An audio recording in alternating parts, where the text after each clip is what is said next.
মুভির শুরুতে ড্যানি নামের একটা মেয়েকে দেখা যায়। ড্যানির একটা ছোট্ট বোন ছিল যার নাম টেরি। টেরি ছিল মানসিকভাবে অসুস্থ।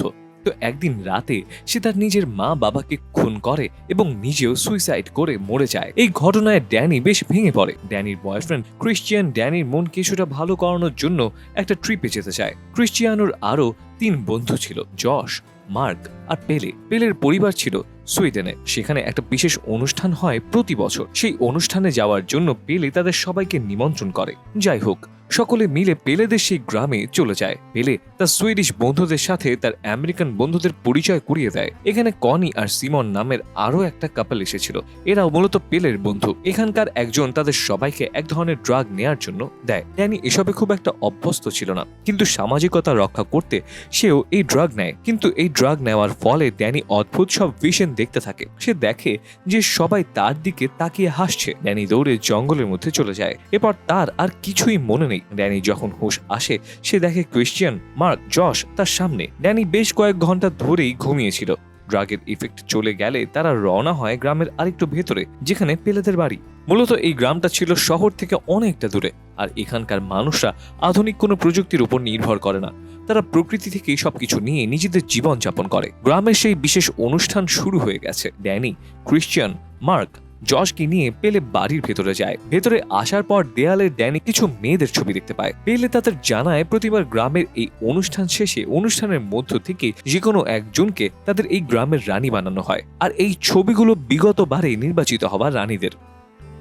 পরদিন সকালে অনুষ্ঠানের অন্য একটা পর্ব শুরু হয়। এখানে গ্রামের সবাই একসাথে খাওয়া দাওয়া করে। খাওয়া দাওয়া শেষ করে এখানে থাকা 2 জন বৃদ্ধ ও বৃদ্ধাকে চেয়ারে করে একটা পাহাড়ের উপরে নিয়ে চলে যাওয়া হয়। গ্রামের সকলের সাথে ড্যানি, ক্রিশ্চিয়ান, যশ, মার্ক, সিমন আর কোনিও বিষয়টা দেখছিল। তাদের কাছে এটা বেশ ইন্টারেস্টিং এবং অদ্ভুত লাগে। কিছুক্ষণ পর দেখা যায় সেই বৃদ্ধ ও বৃদ্ধার হাত ছুরি দিয়ে কাটা হয়। এরপর তারা একটা পাথরে হাতের রক্ত লেপে দেয়। এরপর পাহাড়ের চূড়ায় থেকে সেই বৃদ্ধা লাফিয়ে নিচে পড়ে আর মারা যায়।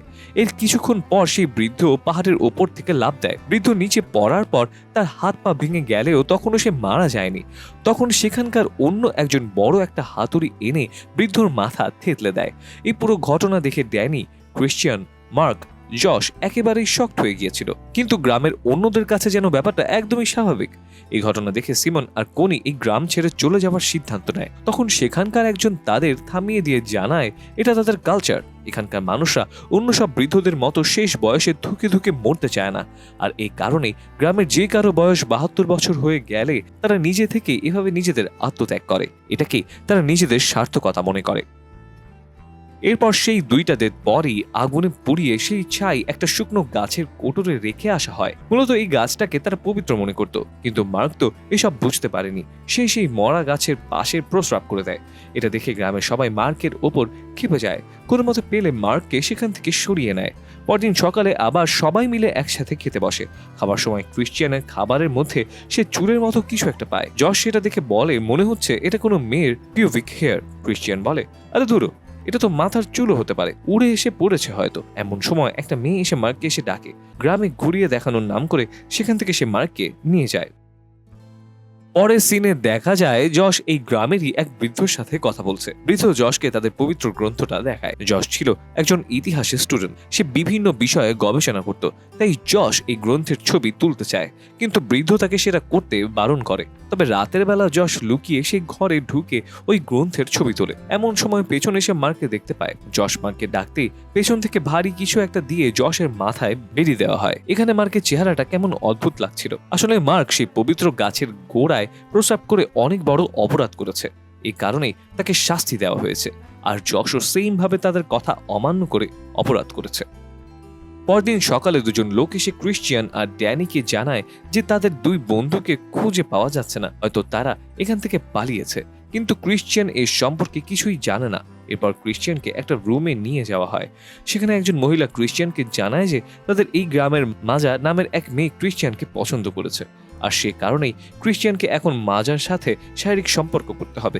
কিন্তু ক্রিশ্চিয়ান এসবের কোনো মানেই বুঝতে পারে না, সে যেন একটা ঘোরের মাঝে আছে। অন্যদিকে ড্যানিকে এখানকার ঐতিহ্যবাহী পোশাক পরিয়ে সকলের সাথে নাচতে দেওয়া হয়। নাচের নিয়ম হচ্ছে নাচ শেষে যে স্ট্যান্ড করবে, অর্থাৎ নাচতে নাচতে পড়ে না গিয়ে যে শেষ পর্যন্ত দাঁড়িয়ে থাকবে সেই বিজয়ী। নাচের শুরুতে সবাইকে এক ধরনের শরবত খাওয়ানো হয়। শরবত খাওয়ার পর ড্যানি এক ঘরের মধ্যে চলে যায়। সে অদ্ভুত সবকিছু দেখতে থাকে। নাচ শেষে শুধুমাত্র ড্যানি দাঁড়িয়ে থাকে, আর এটা দেখে সকলেই বেশি খুশি হয়ে যায় আর রানী রানী বলে চিৎকার করতে থাকে। তার মানে এখন থেকে এই গ্রামের মহারানী নির্বাচিত হয়েছে ড্যানি। ড্যানিকে সবাই সাদরে গ্রহণ করে। অন্যদিকে ক্রিশ্চিয়ানকে একটা ঘরে নিয়ে যাওয়া হয়, যেখানে মাজা নামের সেই মেয়েটি তার অপেক্ষায় ছিল।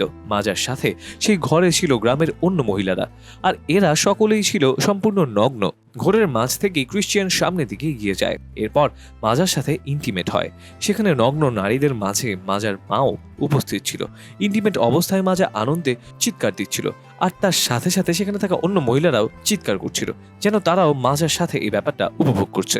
এদিকে ড্যানি যখন সেই ঘরের সামনে আসে, তখন সে ঘরের ভিতরের শব্দ শুনে দরজার ছিদ্র দিয়ে ভেতরে তাকায়। নিজের ভালোবাসার মানুষকে অন্য একটা মেয়ের সাথে এমন অবস্থায় দেখে সে সহ্য করতে পারে না। দৌড়ে অন্য একটা ঘরে গিয়ে সে চিৎকার করে কাঁদতে থাকে। তখন ড্যানির সাথে থাকা অন্য মেয়েগুলোও চিৎকার করে কাঁদে, যেন তারাও ড্যানির কষ্ট পাচ্ছে। একটা সময় ক্রিশ্চিয়ানের ঘোর কাটে। সে বুঝতে পারে যে সে মস্ত বড় একটা ভুল করে ফেলেছে, তাই দৌড়ে সে ঘর থেকে বাইরে আসে। হঠাৎই সে মাটির উপরে দেখতে পায় জশের পা, অর্থাৎ জশকে মেরে মাটি চাপা দিয়ে দেওয়া হয়েছে। ভয় ক্রিশ্চিয়ান অন্য একটা ঘরে যায়। সেখানে গিয়ে সে দেখে সিমনকে মেরে তার মৃতদেহ সিলিং এর সাথে টাঙিয়ে রাখা হয়েছে, এমনকি তার পিঠের চামড়া ছিলে টান টান করে বাঁধা। এমন ভয়ানক দৃশ্য দেখে ক্রিশ্চিয়ান আঁতকে ওঠে। তখনই কেউ একজন এসে ক্রিশ্চিয়ানের চোখে মুখে গুঁড়ো জাতীয় কিছু ফু দেয়। এতে করে ক্রিশ্চিয়ান অজ্ঞান হয়ে যায়। জ্ঞান ফিরলে দেখা যায় ক্রিশ্চিয়ান একটা চেয়ারে বসা, তার সম্পূর্ণ শরীর প্যারালাইজড। এখানে সবার সামনে রানীর চেয়ারে বসে আছে ড্যানি। একজন পাশ থেকে সবার উদ্দেশ্যে জানায় প্রতি বছর তাদের এই গ্রামে যে অনুষ্ঠান হয়, সেখানে অনুষ্ঠানের শেষ করতে হয় 9 জনকে বলি দিয়ে। 4 জন তাদের গ্রামের, 4 জন গ্রামের বাইরের, আর একজন হলো রানীর পছন্দের। অলরেডি জশ, মার্ক, কেনি আর সিমন মারা গেছে, অর্থাৎ গ্রামের বাইরের 4 জন শেষ।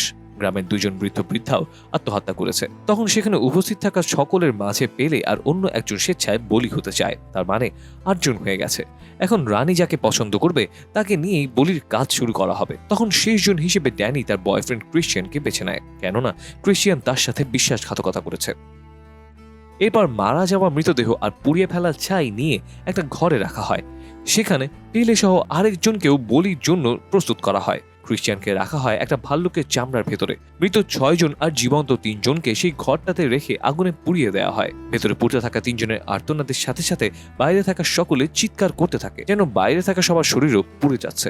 আর ড্যানি তখন সেই পুড়ে যাওয়ার ঘরটার দিকে তাকিয়ে হেসে ওঠে। আর সেই সাথে মুভিটি এখানেই শেষ হয়। তো আজ এ পর্যন্তই। আবার আসবো নতুন কোনো মুভির এক্সপ্লেনেশন নিয়ে। যদি আপনার কোনো পছন্দের মুভির এক্সপ্লেনেশনের রিকোয়েস্ট থাকে, তাহলে সেটা কমেন্টে জানাতে পারেন। পরবর্তী ভিডিও দেখতে চ্যানেলটি সাবস্ক্রাইব করে পাশে থাকা বেল আইকনে ক্লিক করে রাখুন। ধন্যবাদ।